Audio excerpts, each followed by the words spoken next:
Snacks, coins, snacks. You ask, what do stunning coins and delicious snacks have in common? Hi, I'm Jack McNamara, and I love stunning and rare coins. Oh, and I also love delicious and scrumptious food, too. Join me as I combine the best of numismatics and tasty treats into one show. Coin Snacks with Jack. Put down that tired bologna sandwich and spice up your lunch as I chat with some of the biggest names in numismatics and eat delicious snacks. From coin news and U.S. Mint releases to rare coins and numismatic oddities. From my all-time favorite coins to ancients and commemoratives, get your numismatic midweek pick-me-up with Coin Snacks with Jack. Plus, we'll eat snacks, lots of them.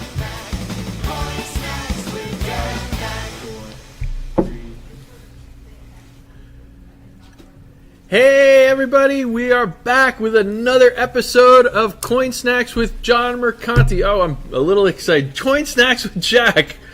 Maybe you may have figured out who my surprise guest is here. Not so surprised, but we are streaming live here on Facebook and YouTube every Wednesday, 3 p.m. Eastern, noon Pacific. So make sure you check back every week for more exciting interviews and numismatic news and information.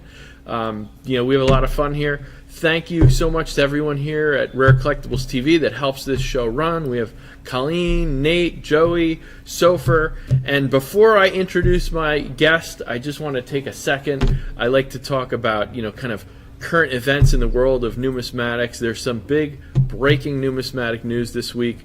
Just last week, a Brasher doubloon sold, which is one of the most important coins in the history of our country and the history of the world. Here it is on your screen here. The coin that actually sold. This Brasher doubloon sold for $9.3 million. This is the single highest price for any gold coin in history. The second highest price that a coin has ever brought an auction period. This coin came pretty close to breaking the record for any coin as well. This is a coin, only 7 examples exist. These were minted in 1787 by Ephraim Brasher, who was a neighbor of George Washington in New York, the only gold coin produced in colonial America. This example was graded by NGC Mint State 65 Star, so it is the finest known of the 7 examples that exist. Huge deal. Big news in numismatics. Shattered the old record for a gold coin, which was set in 2002, which was the 1933 St. Gaudens Double Eagle, which sold for $7.6 million at that time. We talked about that coin on our episode about a month ago here. But the Brasher doubloon, very famous. L.A. hard-boiled detective author Raymond Chandler's The High Window was about this coin. Hard-boiled, Sofer wrote me some notes here. Yeah, what's that mean? Hard-boiled, like an egg? Yeah, like a hard-boiled egg. No, it's like those old-timey detective movies where he's like, it was a dark and stormy night, and I just finished wrapping up the case on Meat Grinder Eddie when Toots walked into the door wearing a red dress, weeping. One of those kinds of things. Wow, okay. It looks like I wasn't going to go home early tonight. That type of deal. I know what you mean. I didn't know that was called hard-boiled, though. I think of eggs when I think of hard-boiled. But okay, all right. Very cool, very cool. Well, if you couldn't tell from earlier, I'm really excited about the guests we have here today. I've had a couple of conversations with him in the last week, and I think it's going to be just really, really exciting and interesting for all of you out there to meet him. Not just because he's a real guest. Last week we had Uncle Sam, which some people may have realized may not have been the real Uncle Sam. So I'm excited to not only have a real guest but this guest. Uncle Sam was a little aggravated when I told him that he wasn't a real guest. I'm real. I am real. So anyway, he's a man who needs no introduction. I already teased it a bit, so I think you know who it is, but I'm going to give him one anyway because he's been so gracious to come on here. He is the 12th chief engraver of the United States Mint. He designed the American Silver Eagle. He's the most prolific coin designer in my notes say our country's history, probably any in the world in any history. Designed over 100 coins and medals for in his career. I'd like to welcome Mr. John Mercanti to the show. How are you? I'm great. Hey, John, thank you so much for coming on. How you doing today? Doing very good. Still working. It's since I retired, I'm busier now than I was when I worked. So it's a labor of love. Well, before I get into, I think our viewers are going to love kind of getting to know you. We know your designs, but to kind of get to know, how you came to be the man you are and do what you do and some of your stories. First, as you know, it's Coin Snacks with Jack, and the snacks are kind of our tidbits of numismatic information, but also we have real snacks here. So I'm going to introduce the lovely Colleen to tell us what our snack is for the day, and we will share in our snacks, and then we'll get into the numismatics part of the show here. Okay, Jack. Well, this week, it was just an easy choice here because we've got John Mercanti in Philadelphia. We've got Philadelphia mint coins, so we had to do the Philly cheesesteak. Yeah. So a little bit of history about the cheesesteak. 1930, we had Pat Oliveri with his hot dog cart. He threw some beef on there. He frizzled some onions, put it in a bun, and the cheesesteak was born. Ta-da! Ta-da! So I have just a little bit for you to try here. We'll see how much you can finish. Yeah, I can handle that. Now, these came direct. You can handle them? We'll see. These came direct from Jim's. Jim started their location in 1939 serving up cheesesteaks, and they're still there. I think they have several locations. And we know snacks are always better if you can share them. So we also have ordered some to be delivered to John. And John, I believe you got your cheesesteak, and you can share and see who can eat the most. All right, I'm just going to start you off. Awesome, thank you, two. Colleen. Awesome. Okay. So They're John, you've got your cheesesteak there, right? I do. I have it right here, and it's. All right. It looks delicious. And mine are from Jim's. Yours is you're in the suburbs of Philly in South Jersey now, right? Yours is Randazzo's, Yeah. I think. Yeah, I'm from Randazzo's. This came from Randazzo's, which is just around the corner from me, and they make a heck of a cheesesteak. It's really one of the best I've had in a long time. So you're happy with the selection of Philly cheesesteak today? This is a good choice. Absolutely. Now, I always am provolone wit. Like, for our viewers who haven't been to Philly, when you order, you say wit, right? That means onions, right? Or G. G yet? What's G? Oh, G. Just You eat. You say you G yet? G. I did Jeet yet. Jeet. This Kinda Jeet. You're this jerk. What do they say? Jaunt. What's the other word they say? There's another word like that. I'm blanking out. Water. So I go provolone and onions. What's your go-to for your cheesesteak? How do you like your cheesesteak? Mushrooms and peppers. Mushrooms, onions, yeah. And you go provolone, or are you a whizzer guy? I know whizzer's a popular one in Philly. I will go provolone next time I go over there. So when you were at the Philly Mint, I'm sure you had a go-to. When you were in Philly, who's your favorite? I know there's a big rivalry. I always hear Pat's and Geno's is the big rivalry because they're across the street from each other. Mine are Jim's. Who's your go-to in Philly? It was either Jim's or Pat's. Pat's came long before Jim. Jim came much later. But even as a teenager, if we went out in the evening, no matter where we went, if we double dated or something, we'd drop the girls off, we'd go get we'd end up at Pat's Steaks, and we'd have a cheesesteak. It could be 3 a.m, and we'd have a cheesesteak. So. Yep. I grew up in North Jersey, but I had some friends in Philly, and we'd go down there, like you, and after the bars, I've definitely ended up at Pat's a couple times myself at 3 a.m. I know that feeling. Great. All right.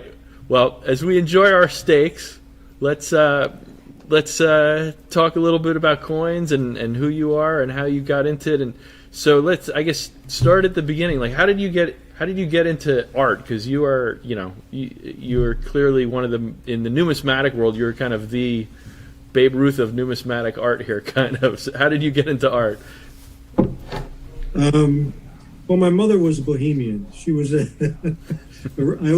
why I say in the book she was a raven-haired bohemian, and she was almost an artist. She was very creative in what she did, and I guess I just started drawing at a very young age. I remember there used to be a guy on TV who was named John Nagy, and he had a goatee, and he would walk you through a drawing step by step, and he had a book that you could buy, a book and the paper and the pencils, and I got the whole set, and I would just go through the whole thing with Nagy. I would draw and draw and draw, and I went through the book, and then I would get Disney drawings and copy those, just to draw. But I'll say one thing: I was a morbidly obese kid. I was very heavy and overweight, and when I stepped outside, I generally got beat up. So I stayed inside and drew. So, Yeah, I understand. Philly could be a tough place. It could be a tough place. So from there, though, how did that love of art and drawing transfer and kind of get into, I doubt as a kid when you're drawing you were thinking, I'm going to design coins and work at the mint. How did that, what's the connection from just art as a more general sense into kind of more sculptural and numismatic art? Yeah, I was doing a lot of illustrating. I started illustrating for the Army, Navy, Air Force, Marine Corps. I was doing for all the services, the Coast Guard, and I wasn't really getting anywhere. It really didn't have much of a future. I mean, I was at a low grade, and I was raising a family, and I wanted to make more money. I was working 3 jobs at the time, and then I saw this position open at the mint. It was like I guess it was an apprentice position. It was a junior engraver, and I applied for it. And then I went up to see Gasparo. I brought some stuff up. At first, he called me, and before the interview, he said, "Did you ever do anything numismatically, medallic art?" I said, "No." He said, "Well, do something tonight and bring it to me tomorrow." Just like that. Wow. Okay. And Frank Gasparo, for people, he was the chief engraver at the time. Right. So I went into my book of Michelangelo drawings and took something, and I started modeling it on a wooden basin. I got some clay, and when you get an epiphany about something, I'm starting to do this, and I'm saying, this is really, I really like this. So I made the appointment. I went up to see Frank, and I looked at the mint. I took the tour through the mint. And I said, "You have no right to." I said, "You really have no right to apply for this job because you can't do anything that they do." But he looked at my work, and he said, "Very nice, very." That's all he said. Very nice, very nice, very nice. Did not introduce me to the engraving staff. I had no idea. They were in the next room, but we never went in to see them. And he said, "Okay, we'll let you know." And then a month goes by. And I said to my wife, I never really heard about that job. I said, I didn't want to call the mint. And I called the mint. And they said, "Mr. Mercanti, we've been trying to reach you for the last week or so. You got the job." And we can't. I said, "Oh, I did." I got the job and went on the staff with, there were 5 other engravers there. And they taught me a lot. They taught me, I always said, if you can draw well, you can do this type of artwork. Because Franklin Mint, for instance, when they started, there were no medallic artists when they started the Franklin Mint. They had Gilroy Roberts, and they were hiring illustrators and teaching illustrators how to do this because the planes that you model are so subtle. It's like a drawing. It's almost literally like a drawing. So I had really no problem adapting to that. So you're saying kind of the sculpting for coins is more akin to drawing than someone who's trained in a background in large sculpture or statuary or something like this. Yeah. Okay. it's a different genre. It's very subtle modeling. It's a very subtle modeling, and especially when it comes to the lettering, a lot of people couldn't do the lettering. Frank, at the time, the Mint would have a competition every year with the police force. It was a shooting competition, and there were like 70 people who participated, and then they'd make up a plaque.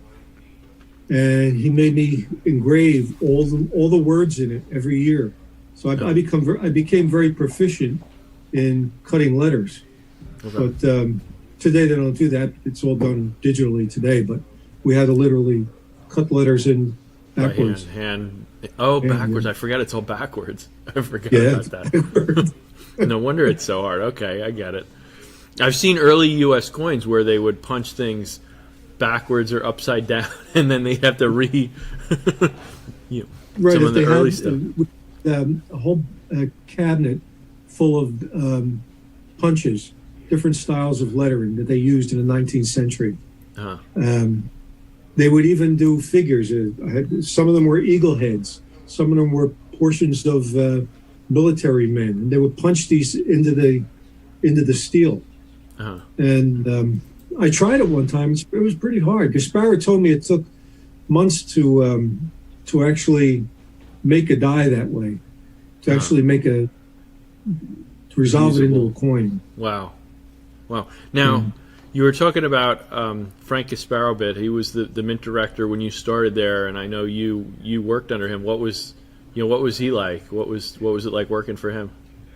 Oh, he was a character. I loved him.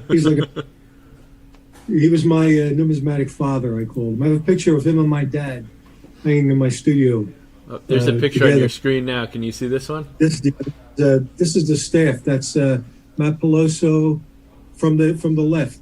It's okay. Frank Gasparo, Matt Peloso, Phil Fowler, Cheryl Winters, who just passed away. Ed Stever is behind me, and Mike Iacocca is on the end. And they're all gone. I'm the last one. They're right there. And that's you with the beard, right? Towards the middle there, right? Yeah. A plane today, I'll tell you. Wow. So you said Gasparo was a character? He was a character. He would, if he thought you were goofing off, he'd stand in the doorway and play a violin that didn't exist, you know? And, right, just when he retired, right after he retired, I said to him, Frank, I'd like to do a recording of you. I said, I'd really like to, talk to you and find out about your life and your history. And he agreed to it. So I had this recording on CD, which I have to get duplicated. And I was listening to it this morning. And shall I tell you briefly about what? Sure. Yeah. Sure. He said he grew up from the School of Hard Knocks. We were talking about South Philly. And he always dressed up. He said, always respect yourself. And he said, if you dress like a bum, people will be treated like a bum. And he drew from the time he was a kid. And he drew so much. His father hated the drawings. Back when he was... his father ripped up all his drawing when he was around 10 or 14. Oh, that's horrible. But ultimately, his father came around and says, I guess it's useless. You're going to be some kind of an artist. So he knew this artist in South Philly named Giuseppe DiNardo. He was a sculptor who introduced Frank to Fleischer. There's a Fleischer Art Memorial in South Philadelphia. Fleischer was a very wealthy businessman in Philly, I guess, and he actually brought a chapel back from Europe and rebuilt it stone by stone in South Philly. Oh wow! So yeah, it's really great. And he went to Fleischer Institute of Art, but he was too young to go into the life classes. They wouldn't let him in to see the naked women. And he applied for a scholarship. He applied for a scholarship in Europe Fleischer took him to New York to meet this other artist, and who was actually in charge of the what do they call it up there? The castle. There's a castle up there, and I can't think of it. But anyway, Frank brought his work up in a bucket, and the guy looked at the work, said, looked it over because Fleischer was with him, and he said, Frank, he said, I can't give you the scholarship. He said, you look too young, and I can't send you to Paris with the women. He said, they'll just eat you up. And he said, I cried all the way home. He said, but Fleischer supported him, bought his tools, saw the skills that he had, and he had that debt. He felt like it was a debt to pay Fleischer back. And up until he died, he taught at the Fleischer Art Memorial. And he was so sick at the end, they actually had to carry him in. But that's how dedicated he was to Fleischer. Wow. It's amazing. Wow. And he tells a story of living in South Philly. Once again, he had to go within a 10-block radius to see his grandmother. Had to cross Washington Avenue in South Philly, which is a large avenue where trains go back and forth. Right. And every time he did it, he'd get beat up. Okay. And he said, sounds like a lot of getting beat up in South Philly, huh? That's a theme. I got beat up. But he was going home one day crying, and somebody that was working in the street, one of the technicians or one of the people who were digging in the street or working on the sewers or something, right, said, why are you crying? And he said, well, I can't go across. This spot, I always get beat up. And so he took Frank under his wing and taught him how to box. Okay. And Frank did the rest of his life. And he said, he taught me for 2 months. And then I went back and I picked the biggest guy and I beat the hell out of him. And then he was respected. He said he was respected after that. I know my father-in-law tells me growing up in Philly, they would, in school, if two kids got in a fight, the priests would take them and they'd give them boxing gloves. And it was just like, all right, go at it. Like, now whoever wins, that settles it, and then you're done. You move on. I've seen that. It's amazing. I remember when he died, when we went to his house, because his daughter didn't know what he had there in the basement. And we went down, and the basement was damp. He worked in a very damp basement. And that was his studio. He worked down in that basement. Pardon me? The basement was where he worked. He had a studio in his basement. He had a studio in his basement, but it was very damp. And he did a lot of his casting and stuff down there. But a lot of the plasters, from just hanging there for over the years, disintegrated, and there was partial disintegration of some. It was really sad because he had so much work other than what he did at the minute. We had to throw a lot out. Some we tried to save, but couldn't save it all. Do you have any of his pieces that he I have actually. He had an air crochet of a horse. It shows the musculature of the horse. And his daughter called me one night. I was over there. I went to his house for something, and she said, "John," she says, "I'd like to give you something. What would you like?" I said, "I really like that horse." She says, "Take it. It's yours." And it's one he used. So it's an anatomical model of a horse. Okay, and that he sculpted himself. Yeah, that he sculpted himself. Can you? I don't want to make this too crazy, but could you turn your camera? Could we see it, or can you bring it down, or better yet? Hold on. For those just joining us, we have a 12th Chief Engraver, a legend, John Mercanti. Yeah, so this is we're with John Mercanti. Thank you. That's so for reminding me to just let anybody who's just joining us see who we're talking with. John Mercanti, 12th Chief Engraver of the U.S. Mint. We're in his studio here, which I love seeing all his toys and artwork and things that inspire him. And here we have a horse that Frank Gasparo, who was the chief engraver, you were 12th. What was Frank? Was he 10th? He must have been 10th, yes. 10th chief engraver. So that horse that John just showed us was from Frank Gasparo's studio. Yeah. He was a great guy. I owe him a lot. I really do. He told me how to engrave, because we did a lot of 19th century type work. We really Right. did. Yeah, you were saying a lot of it was still done kind of the way they did it 100 years before, huh? We made mint marks. We did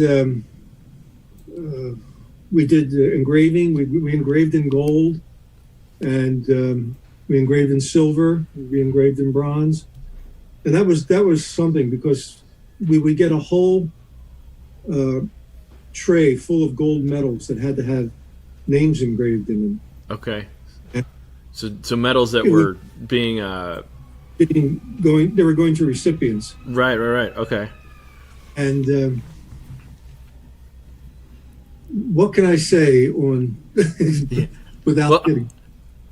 Well, I was going to say that, just, going back to Frank, I know he was a big inspiration to you, and he was kind of your numismatic kind of person who is your guide.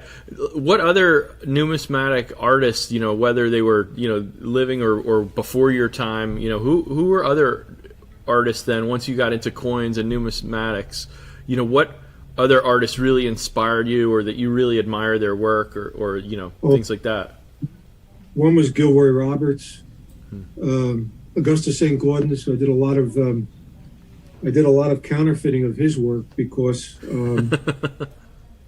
well, it literally is counterfeiting, but it was legal counterfeiting, because the company I worked for wanted to reproduce his model, but they couldn't take the models that were up at the St. Gaudens Historical Site out of the site. So they reached a contract with the historical site that they would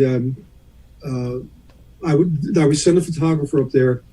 They would take pictures in different lighting, using different lighting of the model, the coin model, and maybe 50 or 60 photos, and then they send them to me, and I would create a drawing of this model, and then from that drawing, I would replicate the model itself. And so basically, because you're working at this point, this is post-mint, you're working for a private company who wants to create tribute coins of some of St. Gaudens' other designs that weren't used, basically? Right. Got it. And then some of the monies made from that program actually go to the St. Gaudens Historical Site for upkeep and preservation. Yeah, I haven't been up there yet. It's Vermont, right? I think. Is it Vermont? God, you got to see it. It's just incredible. Just absolutely incredible. He has the first golf course in the country. Right, his house sits on a hill, and it overlooks this long, flowing lawn. And he actually had a golf course in there. And then every year they would have festivals and dress up like Romans and Greeks and music, and it was incredible. His studio was amazing. Some of his work, and getting to work with his stuff, getting to see it so closely. There are certain little tricks that he used that I could see, like there's a certain wave in the hair of the Indian with the headdress. Okay, for Liberty. like the $10, like on the $10 coin. Yes, it's like replicated in some of his other models. Really? And well, I noticed with him actually, like on the reverse of the $10 coin, you have the Indian that's sitting on that like fasces or the eagle on the reverse of the Indian head 10. That same eagle he used on the reverse of the Roosevelt, the medal for his inauguration. And then if you're familiar with the Columbian Exposition medal that he did, that Barber changed the reverse on him, that pissed him off and said he was never going to wear again. If you look, there's that nude male figure, but he's holding a shield, and the shield has the same exact eagle. So you can see, it makes sense that you're saying this, because you can see where, there are certain things that I guess worked for him that he kind of then used later in his career, like in different places. And is it that way with you too? Do you find like when you, because you design, it's over 100 coins and medals. I mean, that's just for the mint, I think. And now you're working, privately. I mean, are there certain kind of, eagle types or designs and things that you kind of repeat themselves a little bit, or kind of build on each other? I've done so many eagles. Well, I've done a lot right now since retirement for Perth, Australia, and it's always trying to keep it fresh, keep it different. We used to tell the outside artists, because they had the artistic infusion program at the Mint, where they hired outside artists. They were go through a panel and select it that way. We would judge them, and they would be very specific. Don't take it from a photograph. Don't take it from a book. Make it yours. And we were very specific about that. And doing that is what, trying to keep it fresh. It really brings all your skills into play. Because I'm working on an eagle now, and I have another eagle to do for Perth. I thought we had finished the program, but they just came back and wanted another one. And we can't get enough of you, John. You're a legend. We can't get enough. You're a legend. We can't get enough of your work, John. The Birdman. So you're saying you were working on a new eagle. Let's see. I think we have some. You sent us some images, so let's pull some up on the. We'll pull some up on the screen here and talk about it. So this is the one you showed me. I think this is the one you said you're currently working on, right? Yeah, I'm working on that. That's the clay model, and still putting in the feathers. And I kind of really put a lot of feathers in, because I think of reflections, light reflection, and I model every one by hand. And I don't just cut them in; I model them in. So it'll be a nice coin once it's shown. So it's interesting for me to see this, because I think of, when I think of sculpture, I think of somebody starts with a big block of stone or clay, and you're removing. But it looks like from this image, from what you're showing, it looks like you start with a drawing, and then you're adding clay to build up the relief on that, and taking it away. So both, okay. So you'll add some, and then you'll take a little bit off and work it that way. Wow. That particular one is modeled on glass.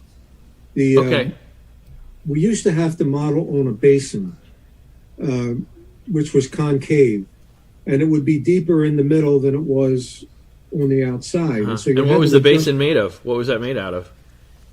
It was generally plaster. Okay. But then when they made a galvano, it became metal. Once they made the galvano. But keeping that thing true on all four quadrants was almost impossible. Like north, south, east, and west, it was hard to true it up. And they'd have to put it on a lathe and get it just right. But now we could just, with the advent of digital technology, you can model on a piece of glass just like that. That's what I do. I give them the image, and they take the image, they digitize it. Has to be white, because that's what the color it has to be when they scan it. They scan it, and then they have a digital basin, which is perfectly true all the way around, and they drop the artwork right into the digital basin. Wow. So it was really an honor to be part of that transition into the digital technology. Really was. And this design, what can you tell us about this eagle? It is reminiscent to me a little bit of the eagle on the St. Gaudens double eagle. We've got the rising sun instead of below it, behind the eagle there. Right. And what is this for, and what can you tell us about this? Can't tell you anything. You're going to have to wait. Fair enough. Well, I'm excited to hear what it is. I love all the detail you can see in like the eagle's like neck. There's so much detail in there, and like you said, all those feathers. It's interesting. I like that you're talking about the way you put a lot of feathers because you're thinking about the way the light reflects on it. Right. All those different places. It's my own fault. No, it's great. Let's see. You sent some other images. Should we pull up a couple other images and see what Sure. you can tell us about some of these? Absolutely. Oh wow, that's cool. This is one I just did for Perth. It's Victory, Winged Victory. Okay. And I stylized it because I really like to stylize once in a while. I really like to get in there and twist things around and make it a little different. And I really like the way this one came out. It was really one of my favorites. Yeah, I like the way the wings frame her, and it's interesting to me to see her, like on her knees there. Usually you see like a St. Gaudens, I'm thinking of like a standing liberty or a walking liberty or something. So this is an interesting take on Victory. Yeah, that's one of my favorites. I really enjoyed doing that. All right, let's see. That was for Perth. That's for Perth? Okay. Yeah, that was for Perth, Australia. Okay. Let's see. Let's see. What do we got here?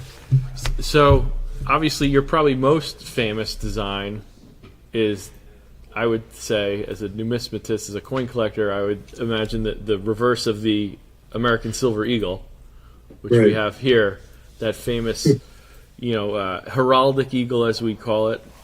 Kind of how did this come about? How were you inspired to come up with this? One of the most famous designs, probably numismatics. I was really rushed on this because I think we were doing the Statue of Liberty program at the time, the 3-coin set. We were doing designs for that, and then this was attached to the law. Oh yeah, Liberty Coin Act. Yeah, Reagan signed it in '85, and then this had to come out in '86, right? Moved from the one program to the next, and I just wanted something heraldic. I wanted something that didn't look like an eagle flying or didn't look like an eagle perching somewhere. I just wanted something heraldic, and this developed, and to my surprise, it got picked. And this year, I think they're changing it. And yeah, that was going to be a big question for you here. How do you feel about that? This is one of the most iconic designs, and then the Mint has decided to change it here. I was wondering what your feelings are on that change. Well, Dave Ryder, who's the director of the Mint, called me about this. He said, Johnny, he's a friend of mine. I've known Dave since the Reagan administration. And in fact, I think this is the second time he's the director of the Mint. I think this is the second go-round. He said, we're thinking of changing it. And he says, I'm damned if I do, and I'm damned if I don't. And he said, do you have any feelings about it? I said, David, I have absolutely no feelings about it. I said, you have to do what's right for the collecting fraternity. I said, if you feel that you want to change it, change it. I don't know. No, I'm not going to be upset. I said, because we had a good ride with it, a good run, and I'm proud to have been a part of it. And, you got a whole battery of artists out there now, today. I mean, when I got into this field, we tried to get numismatic artists, designers. We couldn't find any. We literally looked, and nobody would apply. But now you got some great designers, and I said somebody's going to, do a great design. And I said, you probably change it. I'm assuming they're going to change it every couple of years now, maybe every year. You never know. But hopefully down the road they'll bring that back for a special edition. You never know. But you got to move on. You can't say, oh, that's my design, I'm going to be so upset. No, it doesn't work that way. In this business, art is a business, and the business of art is how do we get the interest of people? How do we generate interest? And by changing the design, they generate more interest. And now people are really scrambling for the last year of this one. So, right. Oh yeah, there's been a lot of buzz. There's been a lot of buzz about this. Yeah, I haven't got the last year of it. I have to get the last year of it at some point. We'll get you one. We'll make sure you get one. But thank you. I'm glad it has your blessing. I don't have to feel guilty when we're offering these new coins to our clients. And you see right behind me here, we have that artwork that's based on your bas relief. How you say bas relief, right? Sculpture of Reagan. Reagan, yeah. And there's your signature right here too. Yeah, I signed them all. That we have on our. Do you get big cramps when you're signing all these labels for us? Do I? But that's okay. It takes away from your time sculpting Eagles and Spider-Man and all these other things, and you're signing all these labels for us. Spider-Man was fun. I'm telling you, I had more fun doing that. I think. Well, you're a big comic book guy, right? Oh yeah. Well, you can see I got Superman, Batman. Wonder Actually, I Woman, think you sent some images of your studio, right? Do we have some images of his studio from other angles we can see here? Oh yeah, look at here we go. Some of my stuff there. There's the knight from what was it? Monty Python. The Knights Who Say Knee, right? There we go. Oh yeah. I got stuff. This is wow. Ben Franklin up there. These little figures on top. These little that little king and the strong man and the sailor. That's what I do as a kid. They were. I used to take pieces of wood and glue them together, and then do a polychrome sculpture of them, and then paint them. And some woman found out about them, and she had a gallery outside of Philadelphia. She said, "John, I want to put them in the gallery," and she put them in the gallery and sold them. And then I got very upset because, they're like your kids. You don't know where they're going, and where they're going to be taken care of. So I took them out of the gallery. I never sold them again. How old were you when you were making these? I was about 21, 22. And I have a whole shelf full of those that I've made, soldiers and toy soldiers and things, and just a lot of fun, but I have always done something related to art. That's the way artists are. We'll create till we die. We can't help it. We have to. Our mind is always going. We're always thinking things, and we just right behind me here this is a whole shelf of polychrome sculpture that I did. Let me just get one down. Let me show you this. See if I could turn this around here. Hold on. Oh, yeah, there we go. There. And I did these many, many years ago. And I take pieces of wood and see a soldier in it, and I paint a soldier or something. And it was fun to do. So, So you talked about you talked a bit about working with Frank Gasparo. You mentioned Frank Gasparo for those who are new. First off, we're here with 12th Chief Engraver of the Mint, John Mercanti, who's designed over 100 coin designs and medals for the U.S. Mint. He's designed, I don't even know how many other coins and medals for other mints, private and other countries and things. He's just probably the most prolific coin designer in the history of coins, which is thousands of years now. So it's great to have you here. You talked a little bit about working under Frank Gasparo, whose most famous design, he designed the Eisenhower dollar, right? Right. And then you mentioned Gilroy Roberts designed the Kennedy, which is very, very popular among collectors. We have a lot of, my partner Rick wrote the book on Franklin's and Kennedy's. So, what was he like? I got to tell you I'll tell you a story about the Kennedy half.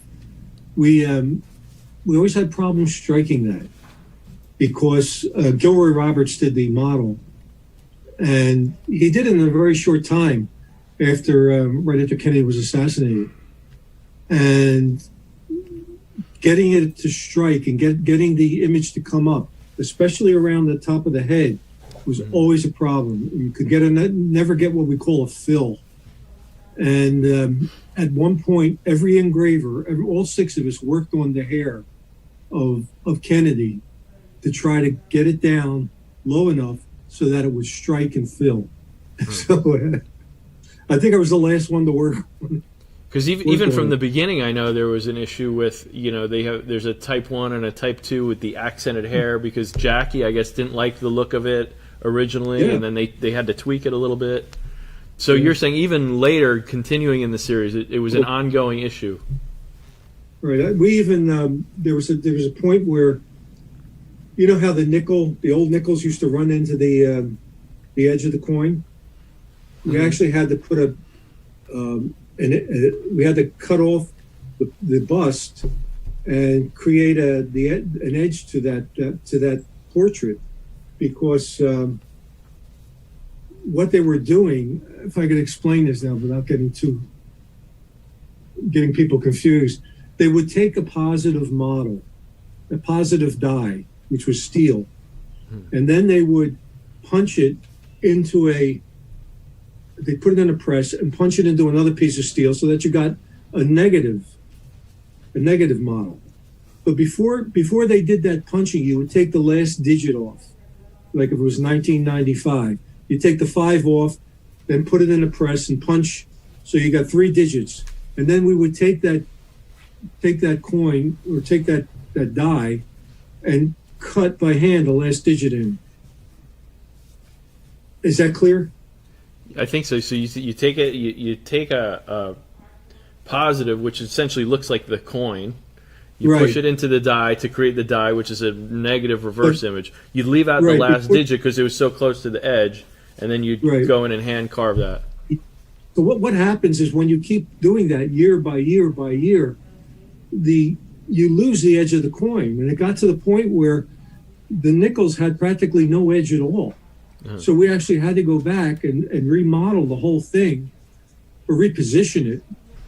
And there was at one point where I went back to the building and on the reverse and I had to strengthen all the detail. So that was a big job, and there's a lot of things like that some people don't know about. But And you were at the Mint for how long? You were there for quite a while. yeah, almost 30 some years, I guess. 30 some years, almost 50 years with the government. What years were those? Yeah. What year were you? When did you start there? How long? When did you start? And I started in 73 and 73 and March of 73 and till December 2010. wow. Okay. I'm an artist. You guys got to tell me the numbers. What were the early years like at the Mint, Mercanti? Yeah. So for here, Mr. my Mercanti, I'm sorry. sidekick is asking what was it like during those early years when you were there at the Mint? Well, I got to tell you this. I got a great story. When I first got to the Mint, one of the engravers, his name was Mike Iacocca. He said to me, "I don't like you." He said, this is my first day. He said, "You have no sculpture background. You should not be here." He was very frank about it. Uh-huh. But as the years went by, I started developing my skills. And right before he retired, he gave me one of the portrait busts that he did of Rocky Marciano. Uh-huh. That my friend pestered me. I have a friend in Pittsburgh, pestered me to sell to him. And I finally let it go. I said, well, look, it has to go back into the collecting fraternity. And he just loves it. And he came over to me right before he retired and gave me that. So it sounds like it sounds like by the time he retired, from your first day there till he retired, you gained his respect. He retired until he retired. I was there long after he retired. So when you were there, we talked about Reagan signed that bill that started the silver. Did you ever meet Reagan? I was at the White House and I saw him a couple times, but I didn't meet him. The only one I actually really did meet was Bush Sr. Okay. The White House was in the Oval Office with him because I did his medal, his portrait. Wow. And but Reagan, he was like for people in Philadelphia, he was like Frank Rizzo. Uh-huh. He had this charisma. When he walked in the room, everybody stopped and looked. Right. And Rizzo was like that. And say, for those who aren't from Philly, Frank Rizzo was the mayor forever, right? Yeah. Okay. But it was so tall. He stood over the crowd, and when he walked in, everybody got quiet. And the same way with Reagan. When he came out, everybody got quiet. Uh-huh. We were in the garden. I think it was for this program, one of these programs. And just an amazing guy. He was just an amazing guy. Huh. Both of them were. And so Bush, you were actually in the Oval Office, so you met him, and you sat and did you sat and sketch him in the Oval Office, or for his medal, or what was that like? Oh, it was great. I mean, they brought the medal in. Donna Pope was there, and we brought the medal into him. Met his wife, and I think they even had the doggy in there, a little pooch. Very nice man. He was a very nice man. In fact, I did his portrait twice. I did it the first time, and I didn't like it, and I went back and started the whole thing over again. But he was great. But another story, real quick. When my first day at the Mint, I didn't know what to do. Nobody was telling me what to do. Frank said, "Go in there and sit down." And well, it sounds like Mike Iacocca wasn't going to help you out. Well, he wasn't going to help me, no. So I have it somewhere. I did a picture of my thumb. I did a drawing of my hand, and I still have that first picture. I'll have to dig it out and send it to you. And that was your very first day working for the Mint. That was what you did. First thing I did, and then I did. They never used that on a coin, though, huh? They didn't. That wasn't inspiring enough for the American public. But I did the first coin I got. I think was the Herbert Hoover reverse. Okay. And the other one was Hubert Humphrey was one of my first portraits, and that was scary because I had never done a portrait, and it was now you got to show what you could do, kid. And this I probably had been there a year, and this was like a mint medal for like a mint medal series. Yeah, it was a pretty good. It was a pretty good portrait. So not one of my favorites, but I attained what I set out to attain. All the levels were there. All the subtle planes. It looked like him. Right. Well, that's the most important part, right? It looked like him. That's what it. John, he was one of the engravers. He said, "John, if it looks like him, you're ahead. If it doesn't look like him, you're in trouble." So that's you better get it to look. Mr. Mercanti, we have a couple of questions from our viewers. Do you mind answering those? No. Awesome. We have Mr. Garrett asked if you own your own set of American Silver Eagles or any other coins. No, I don't. I don't. The only coins I own now are the coins that I do for foreign countries because they send me samples. It's in my contract. But when you work for the Mint, you don't get a sample. You never get a sample. Well, you mentioned to me that you were concerned too to collect them on your own because you didn't want anyone to think there was any, you were stealing things or any impropriety or anything, right? And that happened a lot. Believe me, in the old days, that happened. A lot of stuff walked out the door, and some of the most beautiful stuff you'd ever want to see, we lost. And really, it was sad, but we'll never see it again. And unfortunately, there's nothing you could do about it. But even the dies. One day I was going through a die vault downstairs. Well, let's take another question if you want. Yeah, you got another question? Sure, one more question. We have Coins Arnito over here who is asking, have you been influenced as much by previous artworks as you have as from previous coins as well? No, I try not to look at other things. I try to keep it fresh. I mean, I'll go through a book and look at design elements, but putting the design elements together is you got to keep it unique to your own style. It's got to be I respect other artists like St. Gordon's. In fact, we got a woman that I hired at the Mint. Her name is what was her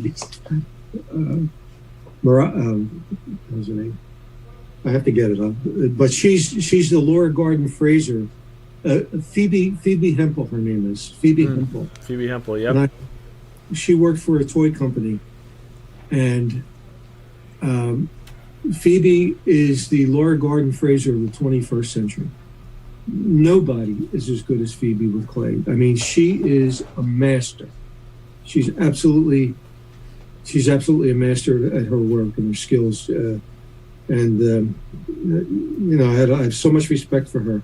In fact, when I first got the chief engraver position, I took myself off the drawing board. I stopped I stopped everything because I was busy supervising at that time, because I had machinists, I had engineers and technicians, I had the artists. There was no time to design. So what I do, I said, there's a whole crew of young artists here. Let them take over now. And then we started to. That's what happened. We started to feed these younger people in, and Phoebe is one of the greatest. And Joe Mena, who is the chief engraver now, is responsible for a lot of this digital technology. And I always knew Joe was going to be chief engraver. I always told him, Joe, you're going to have this job someday. And sure enough, he got it. Nobody can compete with him. He is a master. He's one of the premier sculptors at DC Comics too. He does a lot of action figures and sculptures. And, just an amazing guy. Now, of your work, John, we're talking about the Silver Eagle. You said you didn't have any coins. We're gonna send you a set of Silver Eagles, so you have your own coins here. Was that your favorite? Was that your favorite design? Like, you did so many designs. As coin collectors, we talk about that one a lot because it's such a popular series. Was that your favorite design, or what's your favorite design that you did? No, that was probably my favorite. One of my other favorites was the Statue of Liberty. My grandparents were immigrants. They came over through Ellis Island. And when I started, the funny thing is, when I started researching the statue, I had a picture of it looking from the top down. And a lot of people don't know she's breaking chains. At the bottom of her feet, she's actually breaking chains. So if you look at it under a microscope, you'll see that there are breaking chains on her feet. Ah, okay. Just the little detail. And then, let me give you another story real quick. Do you remember the George Washington dollar? Remember the George Washington dollar? Yeah, that was the first commem after, they hadn't done it in 30-something years or so. 1982, sure. Right. Now, one of the guys in that photo, Matt Peloso, he did the reverse. He designed a reverse. Okay. And he wanted to put his initials on the reverse. And they wouldn't let him at that time. For some reason, some stupid reason. Right. So he came over to me after he completed the model. He said, Johnny, he said, look in the bushes. And I did. And there's an MP. If you look very closely. Oh, really? He hid his initials in the bushes. He hid his initials in the bushes. So there's a little numismatic tip for you. Look for the MP. Oh, I'm going to look for that now. I'm going to go find it. Oh, that's funny. Yeah. I never heard that one before. I'm going to go find it. Yeah, that's awesome. Watch these engravings. So yeah, we're gonna make sure we get you a set now of your coins with our exclusive label. We have our exclusive John Mercanti label. You're gonna get a set of your very own since the mint wouldn't give them to you in perfect proof, flawless, proof 70 condition. So you will have one of the few sets in the world that is absolutely, completely flawless with your own signature on it. So I love you, man. It's awesome. Do we have any more questions here? Coinsarnito just says, how would you define your own style? It reminds him a little bit of some Scandinavian coinage. Yeah, I try to be a little stylistic. Mm-hmm. I've done so much realism. I did I think I sent you a picture of a sculpture of my granddaughter that I did. Do you guys have that over there? Yeah, very real. He said he sent a sculpture of his granddaughter? Yeah. Let's see if we can pull up the picture. He said it's a bronze? Yeah, it's a bronze. I think it's a bronze. Is that it, Gabriella? No, that's not it. That's when she was a child. I did that of her. Oh, that's great. Realism is what you strive for, but I think the thing that really kicks it out is if you stylize it a little bit. Just give it a little kick. It's like Emerald Lagasse said, kick it up a little bit. Right, kick it up a notch. Bam. Up a notch. Bam. So you do a little stylization, because I had that with Perth. I said, how do you like your Eagles? They said, oh, we like them realistically. I want to really. So, but as I progressed, I kind of snuck in that little bit of stylism. So I really like to do that. That's awesome. Well, I just want to say thank you. So this has been amazing. Like as a coin geek, coin collector, this has been a huge honor for me. We talked earlier leading up to this, and like I said, we could probably talk for days, the two of us. All the stories you have about the mint, and all the questions that I have about coins. It's been a great honor, and I really appreciate you coming on. And hopefully, maybe you'd be willing to do it again. Hopefully, there's more episodes with you joining us here. I'd love to do it. Oh, absolutely! I'll do it. I'll come back anytime. Appreciate it. Thank you so much. Well, thank you, everybody. Thank you, John. Thank you, everyone, for joining us here. Thank you again to everyone for tuning in to Coin Snacks with Jack. I hope you enjoyed this week's episode as much as I did. This was just amazing. It sounds like John is willing to come on again in the future, so hopefully we'll get to hear some more stories about his times at the Mint and all his exploits, and how finally Michael Iacocca actually likes him. Make sure you tune in to Facebook, YouTube every Wednesday at 3 p.m. Eastern, noon Pacific, to see what we have in store for you. And see you next week. Thanks for watching Coin Snacks with Jack. Don't forget to like this video and subscribe so you never miss an episode of Coin Snacks. Visit us at rarecollectiblestv.com.